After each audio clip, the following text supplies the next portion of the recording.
Today on the show I review Convergence Issue 3, Star Wars Issue 4, and Avengers World Issue 20. Hello and welcome to the show with reviews. I am Auram, and today I will be reviewing some comics, like I do every week. Let's get started.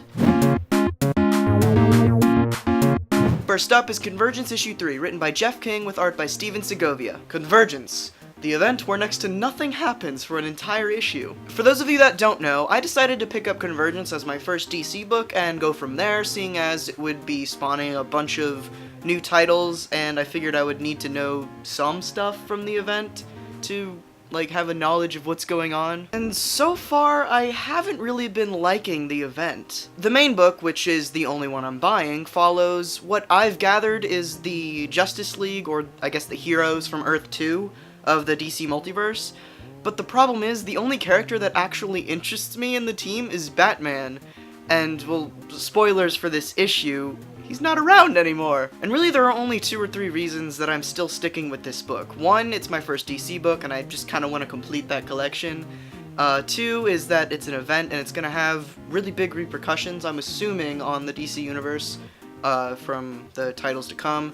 And 3 is just that it's an event, plain and simple. I normally buy every book in an event. Now, seeing as I'm still buying a bunch of Marvel books each week, I'm not going to be going crazy with the DC stuff, but I still will be buying stuff like The Flash, Justice League, Green Arrow, stuff like that. All in all, this book has me snoring, and I think it's safe to say that I'm not very impressed with the first DC book I've read. Except for this one. I don't know if you count Watchmen as a DC, I mean, it's published by DC, but it's not really a DC book, you know what I mean? You're not gonna see Rorschach pop up and punch Batman in the face.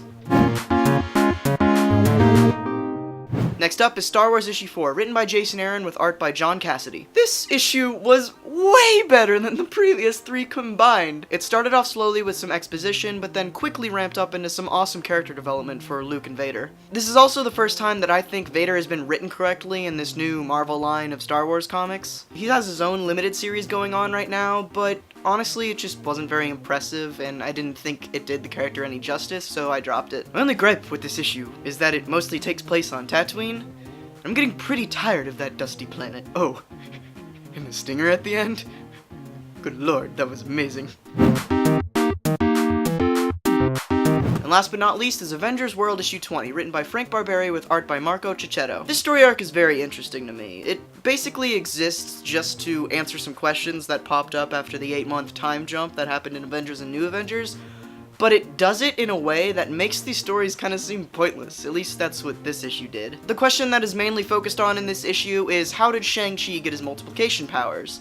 The only problem with this is that they already sufficiently answered it in the main Avengers and New Avengers books, so the story didn't really need to be told. Don't get me wrong, it was a fun story, but it just seemed pointless to me. Filler, I guess. And that's it for this week. Smaller week than I thought, but next week we end April with a bang with the conclusion to Avengers and New Avengers. Now, of course, those stories will be continuing on into Secret Wars, but I'm sure big things will still be happening in each book's respective finales. Anyway, thanks so much for watching as always. Next time there's not a storm going on outside.